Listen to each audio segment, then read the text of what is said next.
Episode की starting में हमें दिखाते हैं कि योयो यंचाओ का काफी देर से रेस्टोरेंट में वेट कर रही थी और बार बार यंचाओ को कॉल भी कर रही थी, लेकिन वो कॉल नहीं उठा रहा था। योयो को ये सब देखकर काफी बुरा लग रहा था और वो सोच रही थी येनिया-चैन तुमने फिर से वही सब किया। तभी योयो के पास एक सर्वेंट आती है और वो कहती है माफ करना मिस, रेस्टोरेंट बंद करने का टाइम हो गया है। योयो कहती है हाँ मैं जानती हूँ और उसके बाद योयो वहाँ से चली जाती है। योयो को वहाँ से जाते हुए देखकर दो सर्वेंट्स आपस में बातें कर रही थी। ये लड़की यहाँ पर लगभग 6 घंटे से बैठी हुई थी और उनका इंतजार कर रही थी, मतलब येनिया-चैन का। दूसरी सर्वेंट कहती है हाँ तुम सही कह रही हो, इसे देखकर लगता है कि ये काफी दुखी है, अगर इसकी जगह पर मैं होती तो मेरा दिल तो बिल्कुल टूट ही जाता। योयो बाहर खड़े खड़े रो रही थी और सोच रही थी योयो तुम काफी बेवकूफ हो, तुमने उस पर भरोसा क्यों किया, तुम इसी लायक हो। तभी बारिश हो जाती है और योयो वहीं पर बैठकर रोने लगती है। थोड़ी देर बाद हमें दिखाते हैं कि योयो अपनी दोस्त शाओविन के घर जाती है।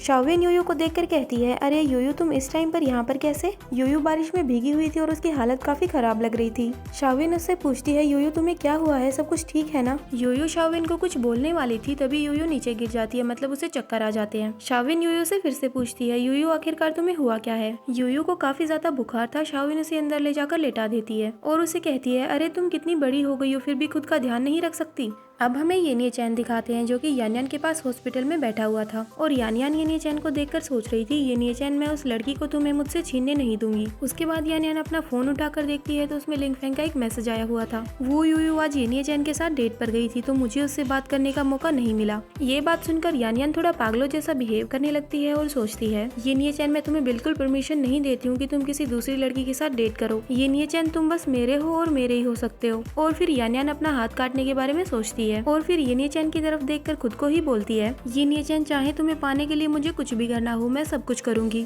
तभी येनिया-चैन यानयान से पूछता है यानयान तुम उठ गई, तुम्हें चोट लगी थी क्या, तुम्हें दर्द हो रहा है। तो यानयान कहती है हाँ थोड़ा बहुत। फिर येनिया-चैन बोलता है फ्यूचर में ऐसी गलती कभी मत करना, ये काफी खतरनाक है। तो यानयान येनिया-चैन से कहती है मुझे तुम्हारी बहुत याद आती है येनिया-चैन, तुम मेरी इस बात का बुरा मत मानना, मैं फ्यूचर में कभी ऐसी बेवकूफी भरी बातें नहीं करूंगी। मुझे अभी भूख लगी है, क्या तुम मेरे साथ राइस खाओगे। तभी येनिया-चैन को एकदम से याद आता है कि उसने योयो को ये सब बातें नहीं बताई। मैंने योयो को नहीं बताया कि वो मेरा वेट ना करे। येनिया-चैन अपनी सारी जेब्स में अपना फोन ढूंढने लगता है तो यानयान कहती है येनिया-चैन तुम क्या ढूंढ रहे हो। फिर येनिया-चैन कहता है मुझे मेरा फोन नहीं मिल रहा, शायद वो कार में रह गया। उसके बाद येनिया-चैन वहाँ से जाने लगता है और जाते जाते यानयान से कहता है यानयान मैं जा रहा हूँ, मुझे कुछ जरूरी काम आ गया है, मैं यहाँ पर तुम्हारे पास लिंगफेंग को भेज दूंगा। यानयान पीछे से चिल्लाती रह जाती है कि येनिया-चैन तुम कहाँ जा रहे हो। येनिया-चैन सीधा कार में आता है और आते ही देखता है कि उसमें योयो की 33 कॉल्स आई हुई थी। ये देखते ही येनिया-चैन सोचता है धिक्कार है मुझ पर, योयो मुझसे काफी ज्यादा गुस्सा होगी। येनिया-चैन योयो को बार बार फोन करता है लेकिन वो फोन नहीं उठाती। उसके बाद येनिया-चैन अंकल वोंग को कॉल करता है और पूछता है अंकल वोंग क्या योयो घर पर है, वो मेरा फोन नहीं उठा रही। तो अंकल वोंग कहते हैं लेडी वो रात से घर नहीं आई है, क्या वो आपके साथ कल रात डेट पर नहीं गई थी। ये बात सुनकर येनिया-चैन और ज्यादा डर जाता है और कहता है क्या कल रात से वो योयो घर नहीं आई है।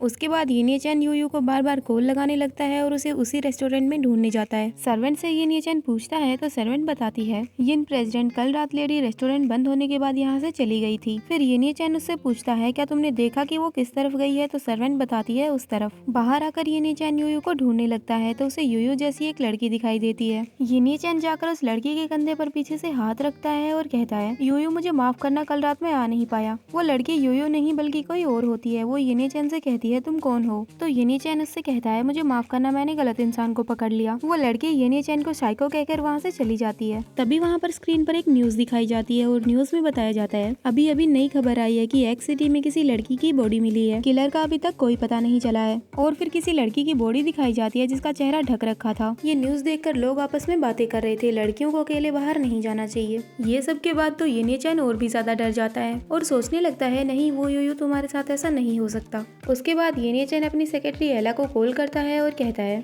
एला पूरी सिटी में वो योयो को ढूंढने के लिए किसी आदमी को भेजो और जल्दी भेजो।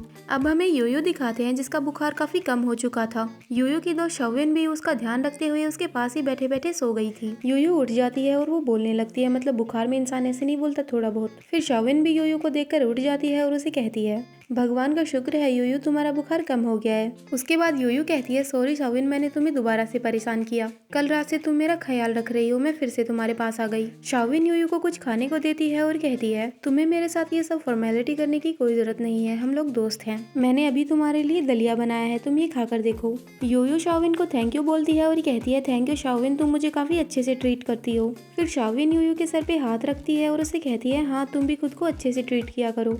उसके बाद शाविन यूयू को उसका फोन देती है और कहती है, ये लो तुम्हारा फोन रात को बंद हो गया था, मैंने इसे चार्ज कर दिया है। क्या तुम येनी चैन को कॉल करना चाहोगी? शायद उसे तुम्हारी चिंता हो रही होगी। यूयू अपना फोन रख देती है और कहती है, नहीं कोई जरूरत नहीं है, और सोचने लगती है शायद अभी उसने यान यान को गले लगा कर रखा होगा, उसे मेरी कोई परवाह नहीं है। तभी हमें दिखाते हैं कि डोरबेल बजती है और काफी बार बार बजा रहा था सामने। तभी हमें दिखाते हैं कि डोरबेल बज रही है और बार बार बज रही है, कोई जल्दी जल्दी में बार बार बजा रहा है। ये सुनकर शाविन कहती है, ऐसा कौन है जो बार बार बेल प्रेस कर रहा है? शाविन दरवाजा खोलने जाती है तो सामने येनी चैन होता है। येनी चैन शाविन से सीधा यही पूछता है कि यूयू तुम्हारे घर पर है क्या? फिर शाविन येनी चैन को बताती है कि हाँ यूयू अंदर है। येनी चैन सीधा अंदर जाता है और यूयू को गले लगा लेता है और फिर उससे कहता है, भगवान का शुक्र है कि तुम ठीक हो। क्या तुम जानती हो कि मुझे तुम्हारी कितनी चिंता हो रही थी? यूयू येनी चैन को पीछे धकेल देती है और कहती है, तुम मुझसे दूर रहो, तुम्हें मेरी चिंता हो रही थी। मैं कल पूरे दिन तुम्हारा इतनी बारिश में इंतजार कर रही थी, इतनी ठंड थी वहाँ पर। क्या तुम्हें कभी गलती से भी मेरी चिंता हुई है? फिर येनी चैन कहता है, मैं अपनी गलती की माफी मांगता हूँ यूयू, कल रात मेरा वो मतलब नहीं था, मैं तुम्हें अकेला नहीं छोड़ना चाहता था। फिर यूयू कहती है, तो आप वहाँ पर क्यों नहीं आए? और ये चैप्टर यहीं पे खत्म होता है। Hope you like this video, bye bye.